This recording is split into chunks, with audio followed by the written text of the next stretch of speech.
পাতাল মেট্রো রেলের খরচ বেড়ে ৫৯,৫৪৫ কোটি টাকা। ভারতে বড় ফাঁদ থেকে বাঁচলেন বাংলাদেশি তরুণী, গ্রেপ্তার ৩। নায়িকাদের জীবনের বাস্তবতা নিয়ে পর্দায় আসছেন রুনা খান। আসসালামু আলাইকুম, ডিবিসি টেলিভিশনে আপনাদেরকে স্বাগতম। আপনাদের সাথে আছি আমি সামিয়া সুলতানা। এতক্ষণ শুনছিলেন সংবাদ শিরোনাম, এবারে বিস্তারিত। দেশের প্রথম পাতাল মেট্রো রেল এমআরটি লাইন ১ প্রকল্পের ব্যয় বেড়ে দাঁড়িয়েছে ৫৯,৫৪৫ কোটি টাকা। শুরুতে এর ব্যয় ধরা হয়েছিল ৪৯,৫১৬ কোটি টাকা, অর্থাৎ প্রায় ১০,০০০ কোটি টাকা খরচ বেড়েছে। রবিবার Dhaka mass rapid transit development প্রজেক্টের পরিচালক মোহাম্মদ আবুল কাশেম ভূঁইয়ার সই করা বিজ্ঞপ্তিতে প্রকল্পের ব্যয় বাড়ার এই তথ্য জানানো হয়। এতে বলা হয়, মূল ডিপিপিতে পিএ খাতের ব্যয় ধরা হয়েছিল ৩৯,৪৫০ কোটি টাকা। তবে হালনাগাদ হিসাবে তা বেড়ে আনুমানিক ৭৫,৬৪৯ কোটি টাকায় পৌঁছাতে পারে। তবে সব প্যাকেজের দরপত্র প্রক্রিয়া শেষ না হওয়ায় এখনই ডিপিপি সংশোধনের প্রস্তাব পাঠানো হয়নি। আরও বলা হয়, ২০১৯ থেকে ২৪ সালের মধ্যে ডলারের বিনিময় হার ৪২% বেড়েছে।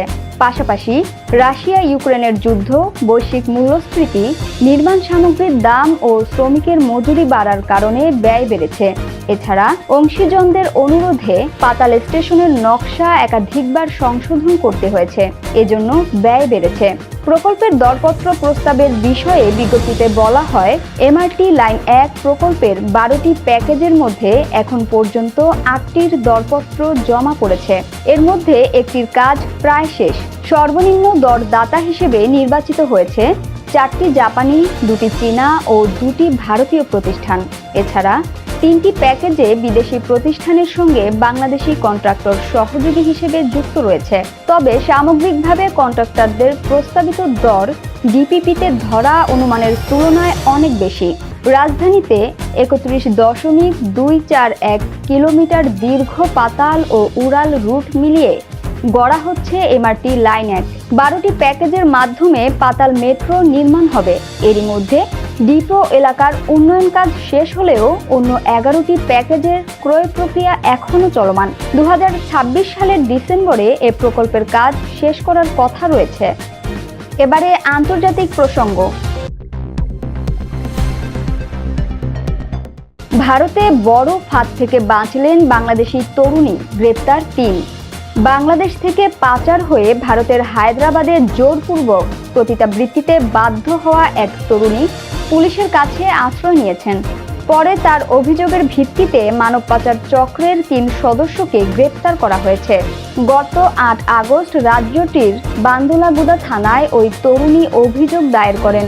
গ্রেপ্তার করা ৩ জন হলেন হাজেরা বেগম, শাহনাজ ফাতিমা ও সমীর। পুলিশের বরাতে ভারতীয় সংবাদ মাধ্যমের খবরে বলা হয়েছে, প্রায় ৬ মাস ধরে পাচার চক্রের খপ্পরে থাকার পর ওই তরুণী সুযোগ বুঝে গত ৮ আগস্ট পুলিশের কাছে আশ্রয় নেন। পরে মেহদী পট্টনম এলাকার এক ভাড়া বাড়িতে অভিযান চালিয়ে আরও ৩ তরুণীকে উদ্ধার করা হয়। পুলিশ জানায়, প্রথমে সীমান্ত পেরিয়ে নৌকায় কলকাতায় আনা হতো তরুণীদের। সেখান থেকে ট্রেনে করে পাঠানো হতো হায়দ্রাবাদে। চাকরির প্রলোভন দেখিয়ে তাদের পতিতাবৃত্তিতে বাধ্য করা হতো। বৈধ কাগজপত্র না থাকায় ভয় দেখিয়ে চাপ সৃষ্টি করত চক্রের সদস্যরা। পুলিশ আরও জানায়, নির্যাতিত তরুণীদের রেস্কিউ হোমে রাখা হয়েছে। এছাড়া পাচার চক্রের রূপা ও সরোয়ার নামে আরও ২ জন পলাতক রয়েছেন। তাদের ধরতে তল্লাশি অভিযান চলছে। পাচার চক্রের এই নেটওয়ার্কের শিকড় পশ্চিমবঙ্গ ও বাংলাদেশে বিস্তৃত। তাদের মূল লক্ষ্য দরিদ্র তরুণীদের প্রতারণার ফাঁদে ফেলে পতিতাবৃত্তিতে নামানো। এবারে বিনোদনের সংবাদ। নায়িকাদের জীবনের বাস্তবতা নিয়ে পর্দায় আসছেন রুনা খান। ছোট ও বড় পর্দায় নানা ধরনের চরিত্রে অভিনয় করে দর্শকদের নজর কেড়েছেন রুনা খান। এবার প্রথমবারের মতো তিনি আসছেন সিনেমার নায়িকার চরিত্রে। আলী জুলফিকার জাহেদীর পরিচালনায় তৈরি হতে যাচ্ছে চলচ্চিত্র দ্য সিনেমা, যেখানে সিনেমার কেন্দ্রীয় চরিত্রে থাকছেন অভিনেত্রী। পরিচালক জানিয়েছেন, ইতোমধ্যেই চরিত্রটির জন্য চুক্তিবদ্ধ হয়েছেন রুনা খান। বাকি শিল্পীদের বাছাইও প্রায় শেষ। বছরের শেষ দিকে শুটিং শুরু করার পরিকল্পনা রয়েছে। তার আগেই সব প্রস্তুতি শেষ হবে।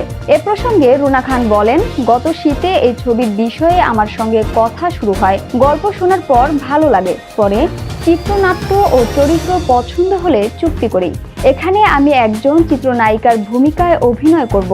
ভিন্ন ভিন্ন চরিত্রে কাজ করতে ভালোবাসি, বিশেষ করে যেগুলো বাস্তবতার ছোঁয়া রাখে।